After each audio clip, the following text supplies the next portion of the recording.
My life. I was like, my only is a good thing I can't Am I?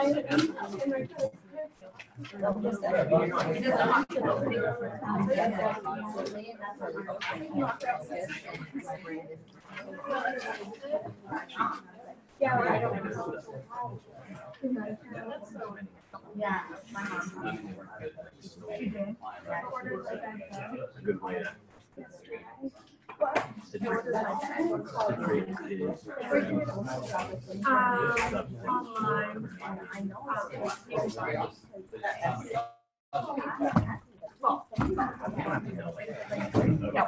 You guys ready now? Good morning. Morning. Have a good break? Yeah. Okay. Good. 3 weeks to go. Three weeks tomorrow. Patho final. Okay. Okay. Exciting.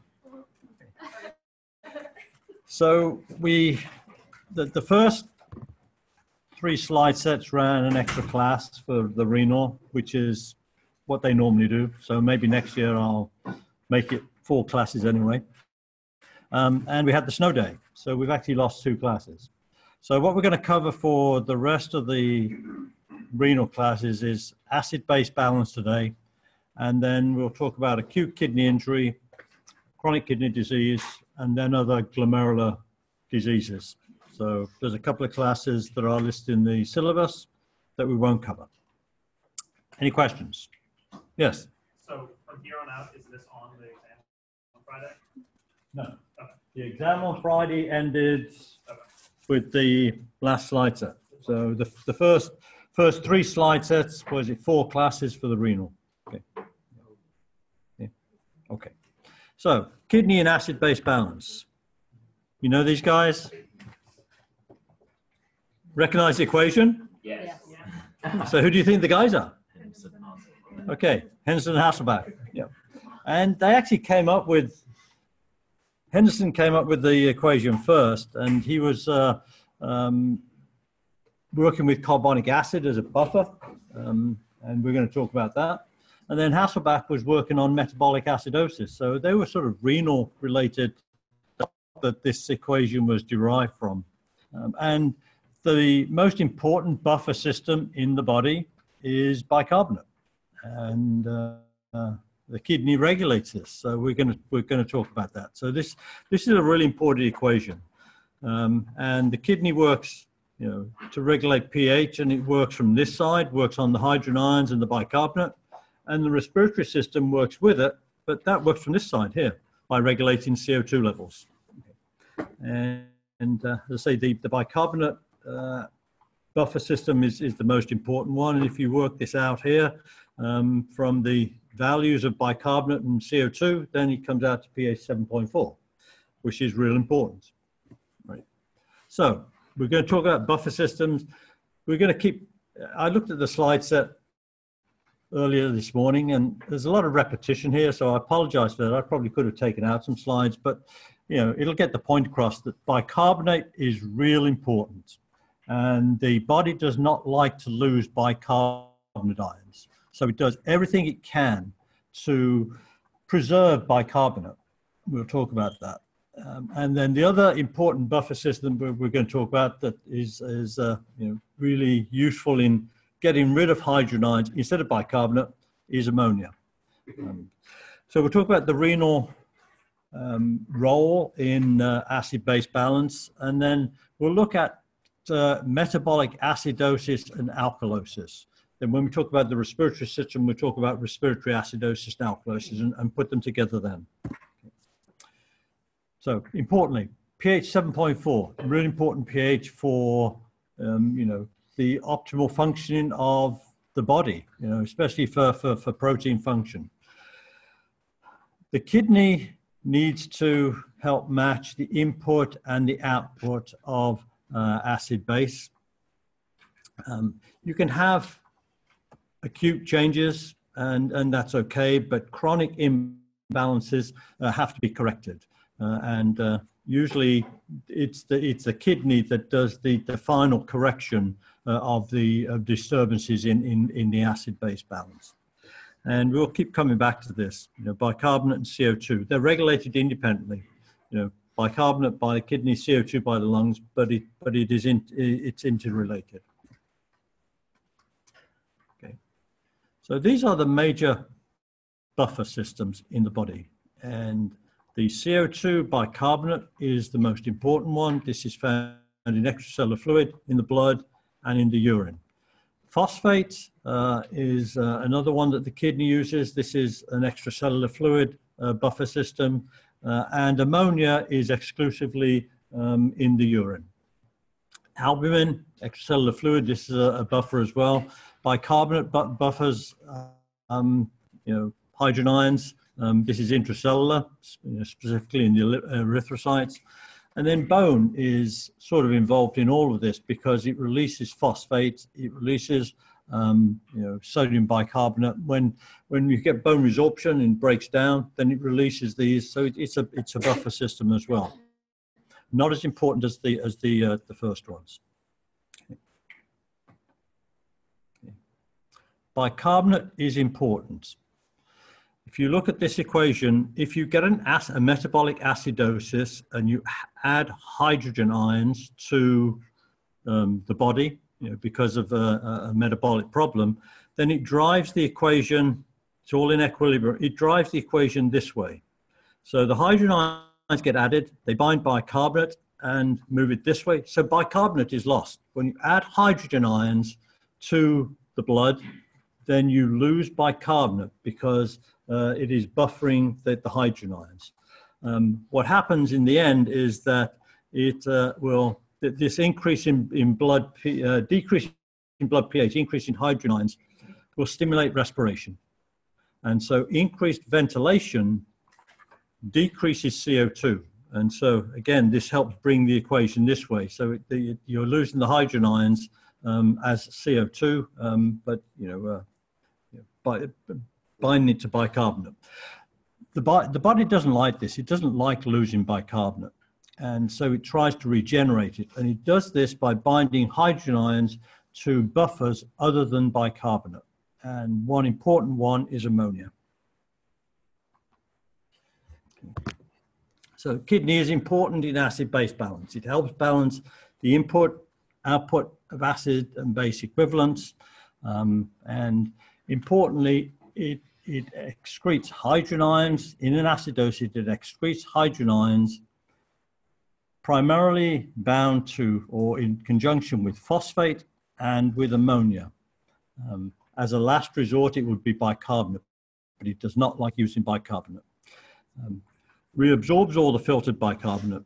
And under normal conditions, when you don't have an acidosis, that involves hydrogen ions. So you get the hydrogen ions binding to bicarbonate, carbonic acid, CO2 comes in. We've talked about this. CO2 comes into the cells and then reforms the bicarbonate that gets transported out of the renal epithelial cells. So in acidosis, it excretes. The kidney's goal is to excrete hydrogen ions, but not with bicarbonate. It wants to preserve the bicarbonate, so it excretes the hydrogen ions with phosphate and with ammonia. Okay. So a bit of reinforcement, repetition here. Bicarbonate reabsorption, proximal tubule. Okay. So this is where the majority of the bicarbonate is reabsorbed.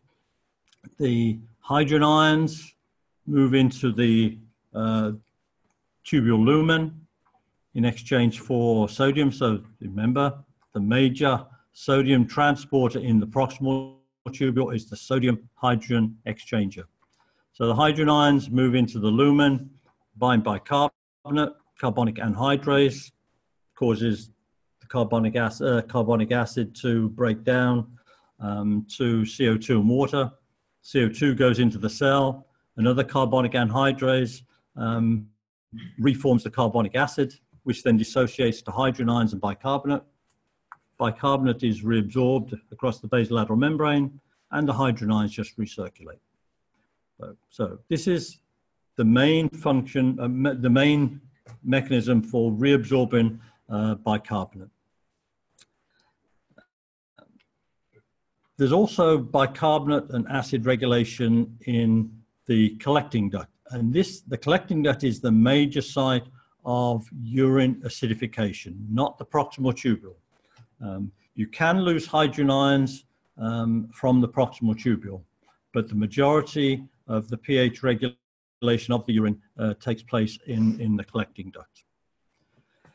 And there are two different types of cells here that are involved in acid bicarbonate regulation. They are the intercalated cells type A and type B. They're exactly the same cells, except that the transporters are reversed on the membranes. So one can secrete hydrogen ions and one reabsorbs hydrogen ions. So the type A has these two hydrogen transporters. Both require energy. There's the proton pump, so this is just the hydrogen ion ATPase. This is the same transporter that you see in the epithelial cells of the stomach that secretes the acid into the stomach. So this is the same transporter. There's also a hydrogen potassium ATPase exchanger. And so this will help excrete hydrogen ions in exchange for potassium. Where do the hydrogen ions come from? Well, they get generated intracellularly from the CO2 and water. So CO2 and water, carbonic anhydrase, forms bicarbonate and hydrogen ions. The bicarbonate, again, gets transported out across the basolateral membrane, this time in exchange for chloride. And the hydrogen ions are available for excretion, by these transporters.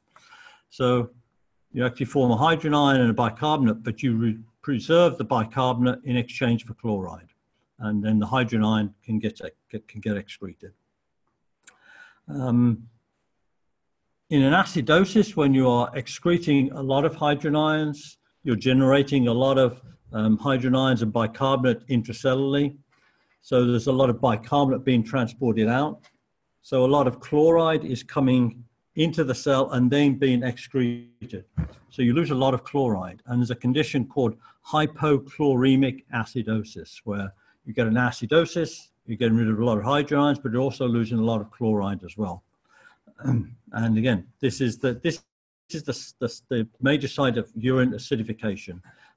And we'll talk about this in a minute, but this is important for the formation of ammonia and the NH4 positive.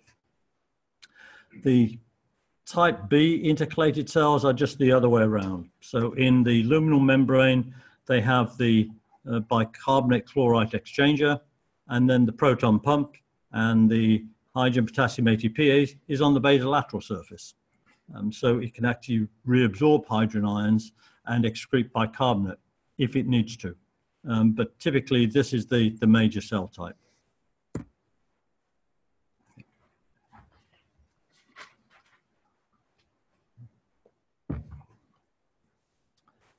So there are three major renal buffer systems: bicarbonate, phosphate, dibasic phosphate, and ammonia.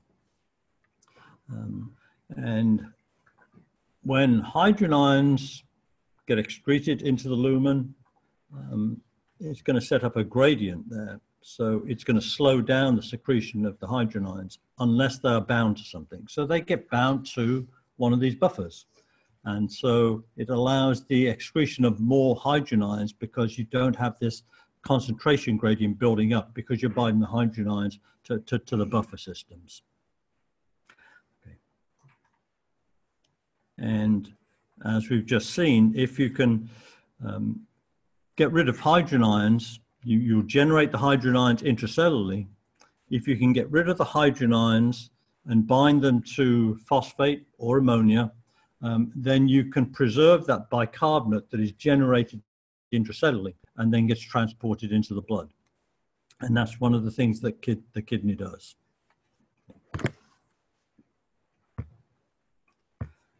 So under normal conditions, if you don't have acidosis, just talk about this. The hydrogen ions, bicarbonate, are in the tubule lumen. You reabsorb the bicarbonate, and the hydrogen ions get recycled. In an acidosis, if you don't want these hydrogen ions recycling, you want to get rid of them. If you bind them to bicarbonate, then you lose the bicarbonate. So binding to something else helps preserve this bicarbonate, and it binds the hydrogen ions to phosphate and to ammonia. And again, it's just repetition of what we said. You generate the hydrogen ions, bicarbonate intracellularly. If the hydrogen ion gets excreted into the lumen and it binds to phosphate there, or it binds to ammonia there, then that bicarbonate that is generated along with the hydrogen ions gets transported into the blood, so you don't lose the bicarbonate. And that's really the goal of these other buffer systems that the kidney uses, is to preserve this bicarbonate. Okay. So phosphate is filtered, glomerular filtration, gets filtered into the tubule lumen. And hydrogen ions bind to the dibasic, and it forms monobasic phosphate. This takes place in the proximal tubule and in the collecting duct. So both sites where hydrogen ions get excreted, and in an acidosis you'd want to get rid of them, phosphate binds to the hydrogen ions in both of these places. Ammonia is generated and regulated in response to acid-base status. And its main goal is to get rid of hydrogen ions in an acidosis. So ammonia, NH3, is formed in the proximal tubule from the breakdown of glutamine. And in an acidosis, you actually get more glutamine broken down to form ammonia. The ammonia can bind hydrogen ions. It can bind them inside the cell, or it can bind them into, so the ammonia itself can diffuse into the tubule lumen and then bind the hydrogen ions there. So the NH3 can bind hydrogen ions intracellularly, or it can diffuse into the tubule lumen and bind them in the tubule lumen. As we'll see in a minute, if it binds them inside the cell, it has to be transported out of the cell. And in that case, it takes the place of the hydrogen in the sodium hydrogen exchanger. And it gets transported out of the cell in exchange for the sodium in the proximal tubule. It also can get transported by the sodium-potassium 2-chloride transporter in the thick ascending limb of the loop of Henle. We'll talk about that in a minute. So ammonia is important. As they combine the ammonia, the hydrogen ion intracellularly, or it can diffuse into the lumen and bind the hydrogen ion in the lumen. And then eventually it will be excreted. So ammonia generated in the proximal tubule from glutamine. And it goes through a recycling process.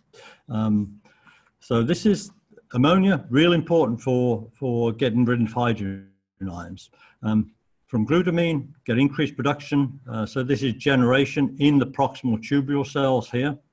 It can bind the hydrogen ions inside the cell, and then the NH4 plus replaces the hydrogen ions in the sodium hydrogen exchanger to get transported into the tubule lumen.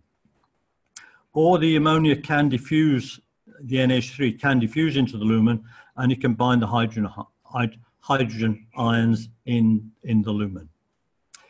It gets transported to the loop of Henle, and in the thick ascending limb of the loop of Henle, it gets reabsorbed and it replaces the potassium in the sodium potassium 2 chloride transporter.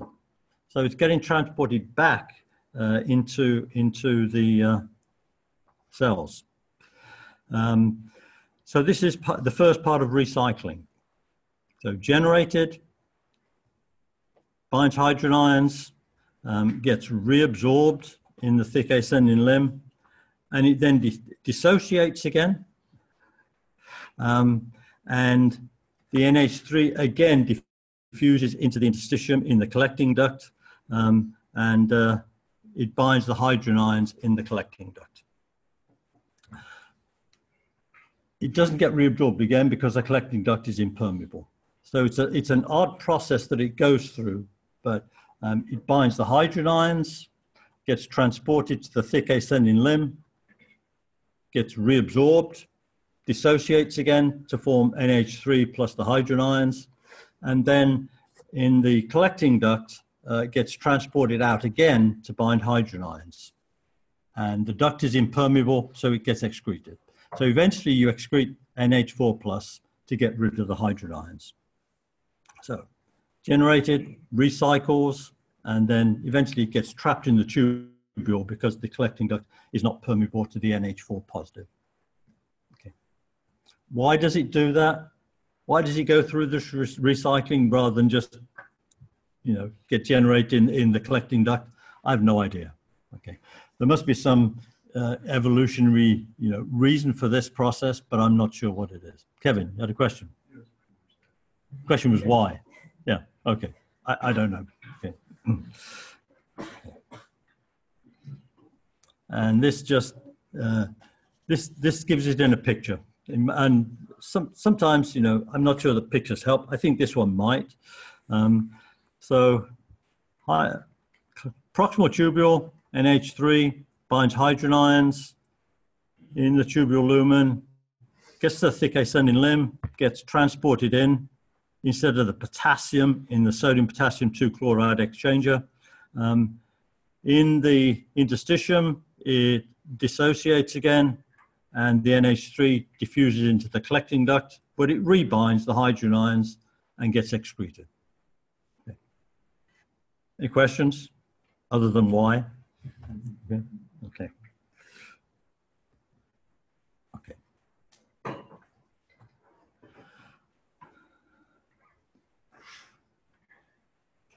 So if you bind hydrogen to which buffer in the renal tubule, which one helps preserve, regenerate the bicarbonate?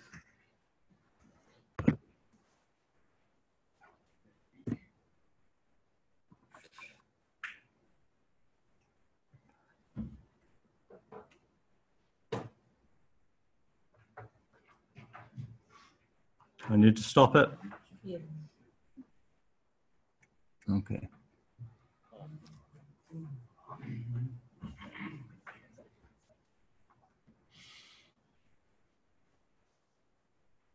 Ready? Okay.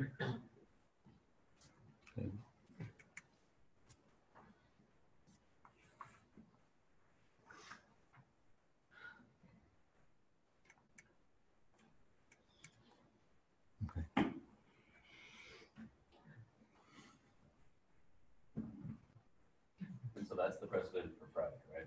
What's that? That's the precedent for Friday. You don't need that standard. That's right. Yeah. Okay. Yeah.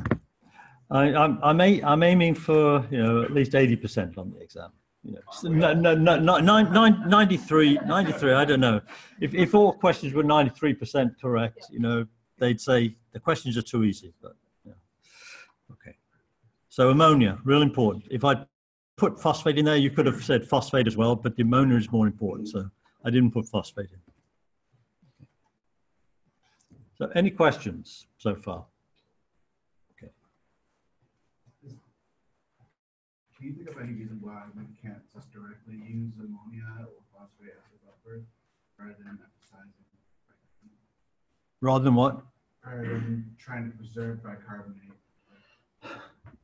They both, Well, they all combine hydrogen.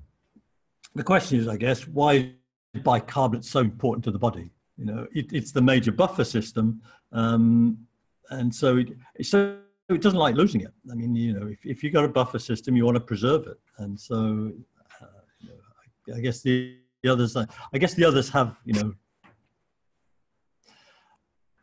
I think one of the reasons is, and this is purely speculation. Okay, this system, this equation here, is regulated by two systems.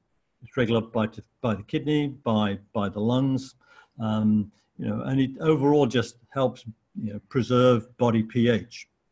I'm not sure about the function of the I mean, the ammonia is exclusively generated in response to you know, high acid load, metabolic acidosis, for the kidney to get rid of it. It's not a great answer. I'm not sure, but you know, you've got the CO2 that's involved as well with this equation.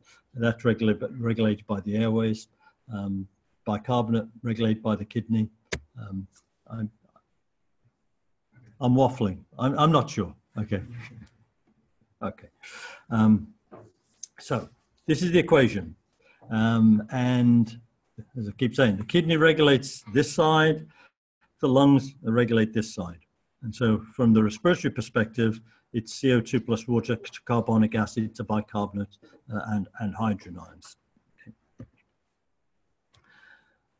There are 4 important acid-based disorders, and today we're going to focus on the metabolic ones because those are the ones that involve the kidney as the you know, major player here. Metabolic acidosis and metabolic alkalosis. And then when we talk about the airways and control of respiration, we'll talk about the respiratory acidosis and alkalosis.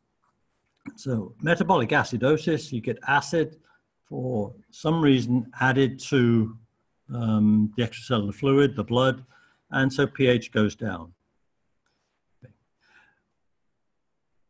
You add hydrogen ions, it drives the equation in this direction. So you add hydrogen ions, it binds to bicarbonate, bicarbonate goes down. So decreased bicarbonate levels. And the PaCO2 also goes down because what happens is that the hydrogen ions stimulate respiration, and increased ventilation gets rid of CO2. And so the CO2 goes down, and that going down, the CO2 going down, pulls the equation even further in that direction. And so that produces another decrease in bicarbonate. So the initial acidosis decreases bicarbonate, and then the subsequent respiratory response, increase in ventilation to decrease CO2, also brings the equation in to the right. So you lose more bicarbonate. So there's a large decrease in bicarbonate in metabolic acidosis. Just the opposite in metabolic alkalosis, where you know, your decrease in hydrogen ions, you're bringing the equation in this direction. And so you're increasing bicarbonate by bringing the equation in this direction, and it increases CO2 because the decreased hydrogen ions produces hypoventilation, so that the CO2 levels start to increase. And one of the reasons for that is, you know, if you're losing you know, hydrogen ions, then one other way of increasing the acidity of the blood is to increase CO2. And so again, increasing CO2 keeps on pushing the equation this way, and you decrease bicarbonate. Okay, we'll come back to that. So the symbols here, the A is the primary disorder. So in metabolic acidosis, you get decreased bicarbonate because it's pushing it in this direction. And then the further decrease is caused by the respiratory compensation. And the other way for metabolic alkalosis. What are the causes of metabolic acidosis? Talked about anion gap with Dr. Lindblad. Okay. So the simplest form of anion gap is sodium minus chloride and bicarbonate. and the normal anion gap is anywhere under like 12 milliequivalents per liter. And high anion gap is above 12 milliequivalents per liter. You can have metabolic acidosis that is mild, moderate, and there's no change in the anion gap. But then you get a severe metabolic acidosis, and this is called high anion gap acidosis. So this is severe metabolic acidosis. Mild, you lose bicarbonate. So if you have diarrhea, then you can lose a lot of bicarbonate via the GI tract. Renal loss of bicarbonate, if carbonic anhydrase inhibitors are being used as diuretics. Now, these are typically not used these days. These are much older drugs and not that effective. But remember, I said that if you block the carbonic anhydrase in the proximal tubule, then you're going to block the reabsorption of the bicarbonate, because you can prevent the formation of the breakdown of the carbonic acid. The hydrogen ions binds bicarbonate in the proximal tubule lumen, and then you need the carbonic anhydrase to break that down so that the CO2 can get into the cell. If you block the carbonic anhydrase, then you don't reabsorb the bicarbonate. So carbonic anhydrase inhibitors can do it. Renal tubule acidosis. Decreased levels of aldosterone can cause an acidosis. Aldosterone causes upregulation of the sodium channel in the collecting duct. So aldosterone increases sodium reabsorption in the collecting duct. Remember what that does? This is a channel, separates charge. So reabsorbing sodium ions, reabsorbing positive ions, creates this negative charge on the epithelial lumen. This pulls out other cations. It pulls out potassium and it pulls out hydrogen ions. So aldosterone increases sodium reabsorption and increases potassium and hydrogen ion excretion. So if you don't have aldosterone, then you don't excrete the potassium, you can get a hyperkalemia. You don't excrete the hydrogen ions, you can get an acidosis. So decreased levels of aldosterone can lead to acidosis.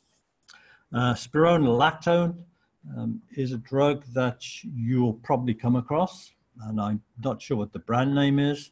It is an aldosterone antagonist. So it's working, it's going to produce the same effects as hypoaldosteronism. It's going to decrease the effects of aldosterone. So it's going to decrease the sodium reabsorption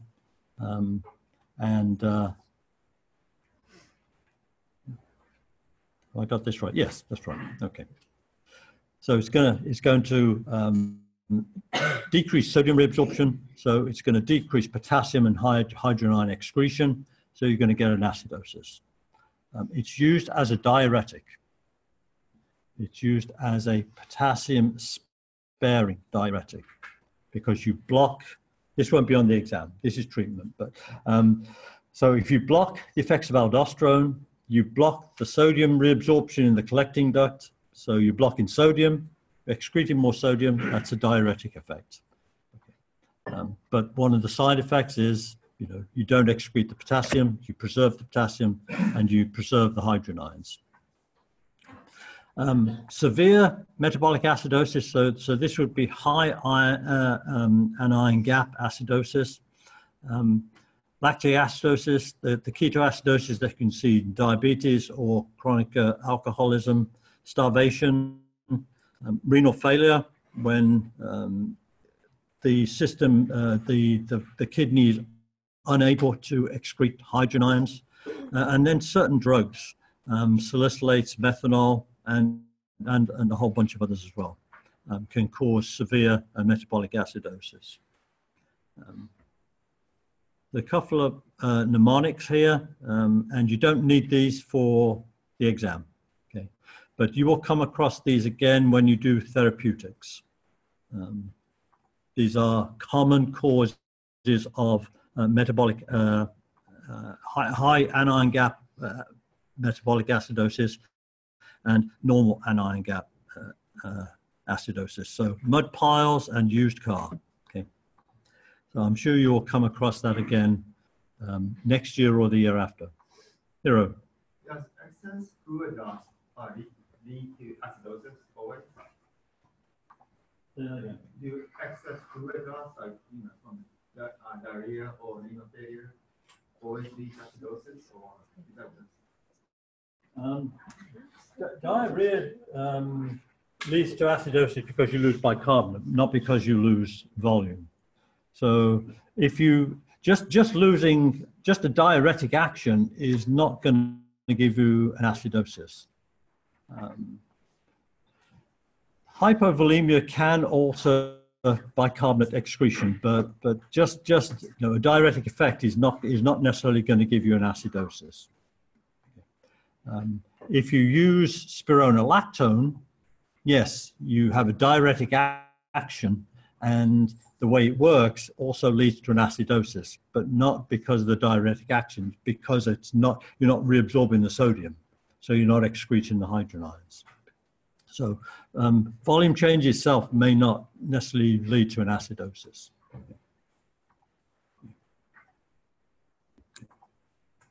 What are the adverse effects of metabolic acidosis? Affects all systems. So cardiovascular, you get decreased cardiac output, decreased blood pressure, decreased perfusion of the organs. So decreased perfusion of the organs has major effects on lots of different systems, and arrhythmias. Respiratory, hyperventilation. Increased hydrogen ions stimulates ventilation. And the idea of this is to get rid of it, CO2, and so this helps get rid of the hydrogen ions. Shortness of breath and decreased respiratory muscle strength. There are some metabolic effects. Hyperkalemia goes along with the acidosis because of this effect in the collecting duct of the kidney. And then severe metabolic acidosis can lead to coma. The mild to moderate obviously is not going to have such severe effects. So if you get a metabolic acidosis, what are the compensating mechanisms? So we've mentioned acidosis. I need the equation again. You add hydrogen ions, binds to bicarbonate, forces the equation to the right.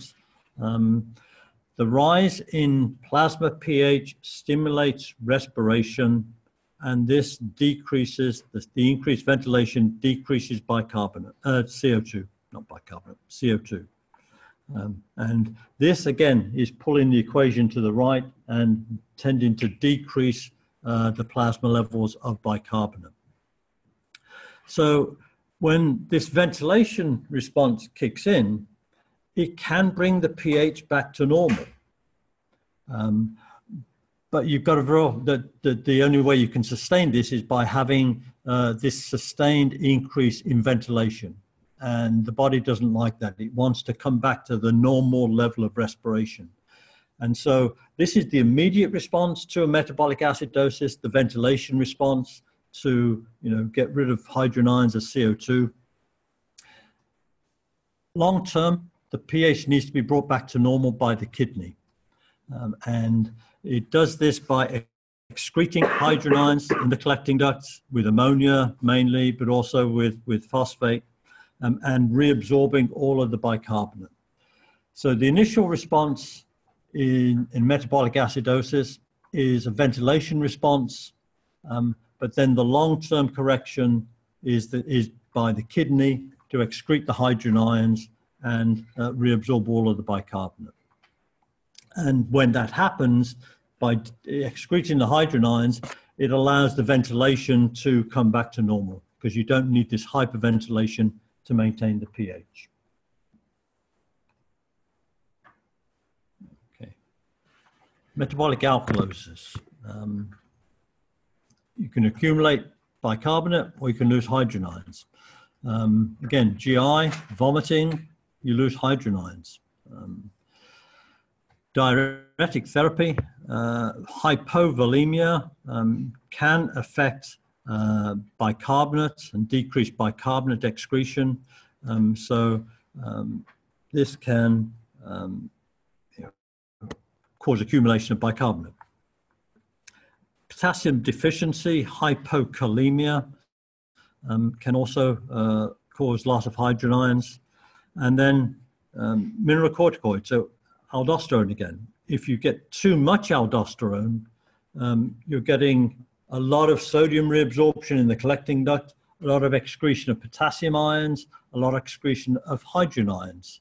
And so you can get you get a hypokalemia, but you also get a metabolic alkalosis. What are the adverse effects of a metabolic alkalosis? Cardiovascular, it's not too dissimilar from acidosis. You get arrhythmias. You also can get hypotension, but probably not the decrease in cardiac output, but hypotension. And some of these changes are not just brought about by the alkalosis, they're brought about by the changes in potassium levels. So certainly muscular and cardiac effects are often the result of the increased or decreased levels of the potassium. Respiratory system, you get hypoventilation. So decreased hydrogen ions, decreases the stimulation for ventilation, you get hypoventilation.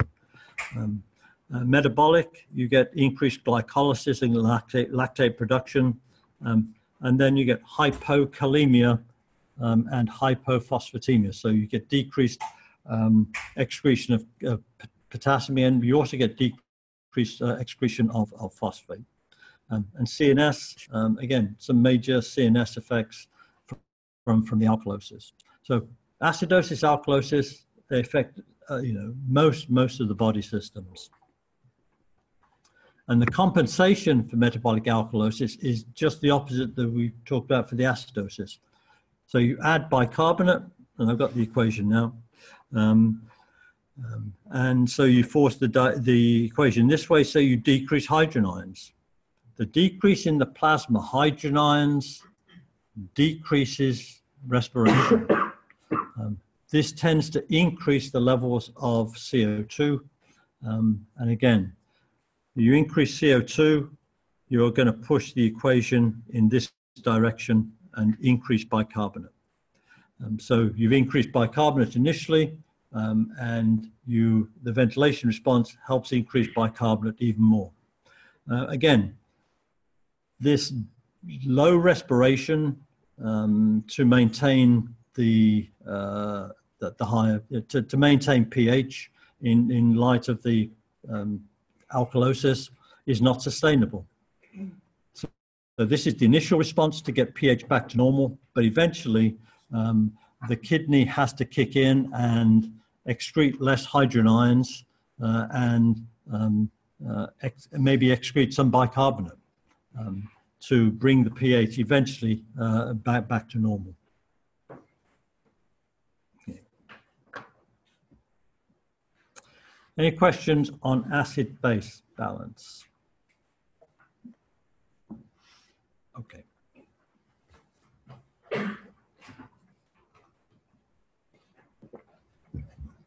Changing gears a little bit here. The next 2 classes, we're going to talk about renal diseases. And assessment of renal disease, one of the main things that is done is to measure or to estimate glomerular filtration rate. So, how do you do it? Well, normal GFR, somewhere between 90 and 120 mils per minute, corrected for body surface area. It does decrease with age. And anything above 60 is considered normal. But in people who should have a higher level, it could be a sign, even between 60 and 89, could be a sign that there are some renal problems. And then less than 60 mils per minute is characteristic of renal problems, renal disease. How do you measure glomerular filtration rate? Well, ideally, you do it from the clearance of a substance from the blood that is renally excreted. So at steady state, glomerular filtration equals the urine concentration of a substance times the urine volume divided by the plasma concentration. This is the clearance of a substance. And if you do this, and there's certain parameters that we'll talk about are met, then this will give you a measure of glomerular filtration rate. What you need to be able to measure it this way is a 24-hour urine collection. So you've got the urine volume, and you can measure the concentration of the compound in the urine in this 24-hour collection. And you need a blood sample. Yep. Sorry, for the glomerular filtration rate, if you were to parentheses that, where would it go? Would it be urine concentration times urine volume all over plasma concentration, or would it be urine concentration times the value of urine volume over plasma concentration? And it comes out to the same.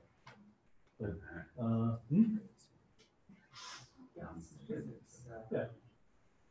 There's no pluses and minuses, so if you put brackets in, you could put the brackets around the concentration and volume and divide by plasma concentration, but it doesn't matter.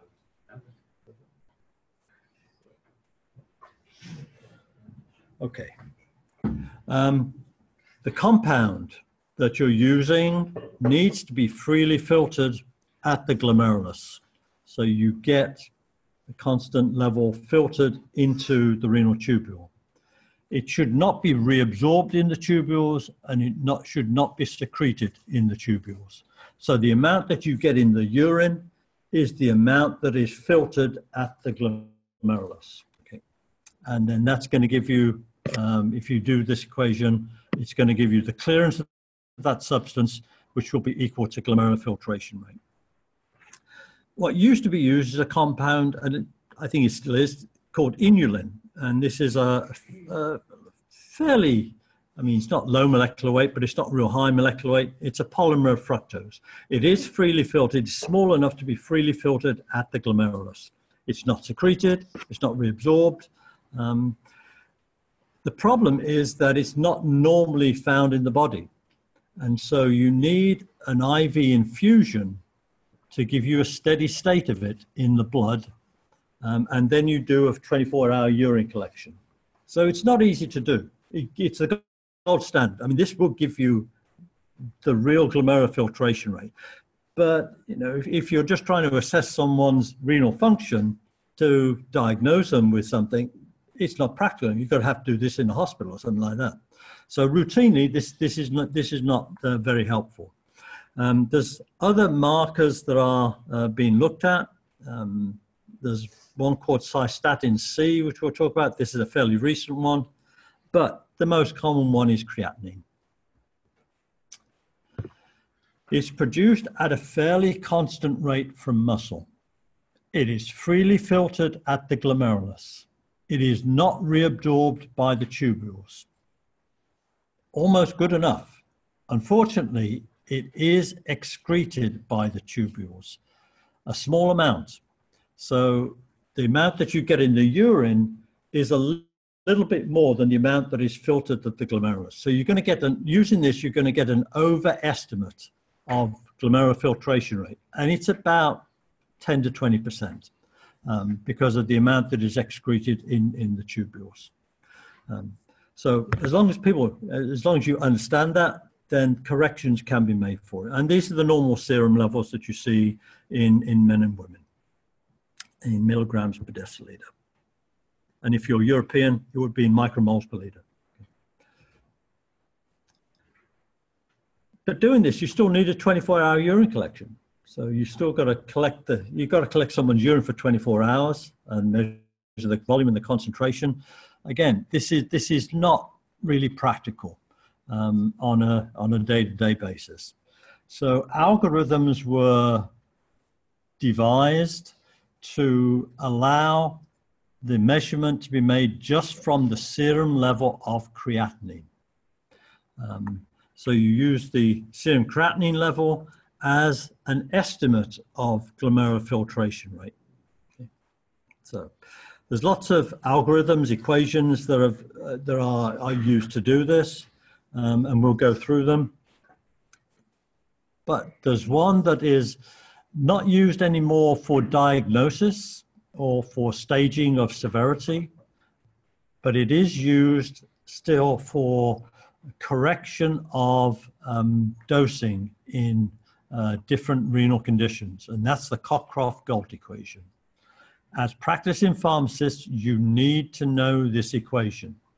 It could be on the NAPLEX, okay? So we will leave it there for today. This is creatinine. You don't need this. So Cockcroft-Gault is that first equation.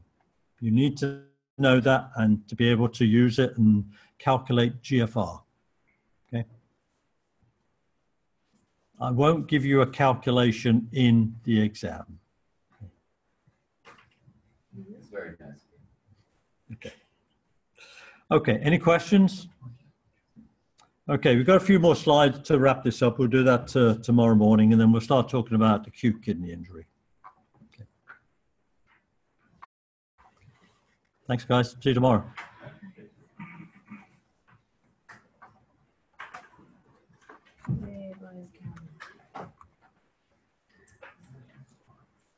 Yeah, I'm sorry. I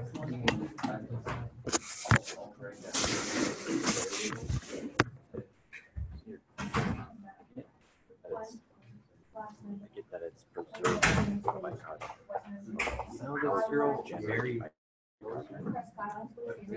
That's the word that they use in the textbooks. I agree, it's more preserved. Well, I mean, it is generated. The bicarbonate is generated to produce the hydrogen. better just do it quick to produce the hydrogen ion. Well, yes. Oh God! Oh God! That is. So the hydrogen ions in not necessarily not that. Yeah, the collecting one. One more.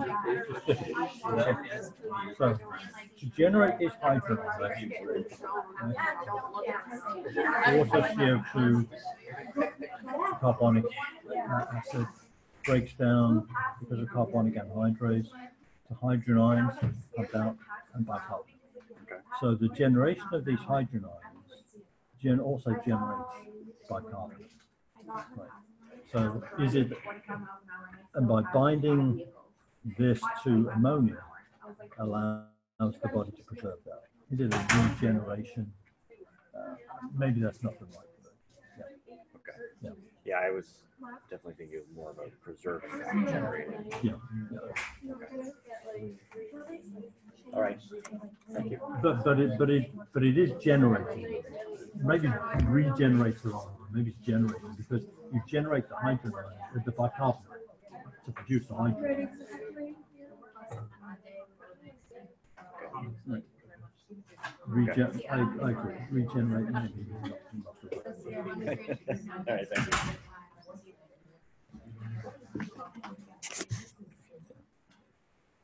you. Derek just had a good point, and on the slides on acid base balance where it says regenerate bicarbonate, it's probably not the right word. It's more preserve bicarbonate. It certainly generates bicarbonate to generate the hydrogen ions, but regeneration is probably not the right word. Okay. Regeneration. It wasn't my word. It was in the textbooks. So.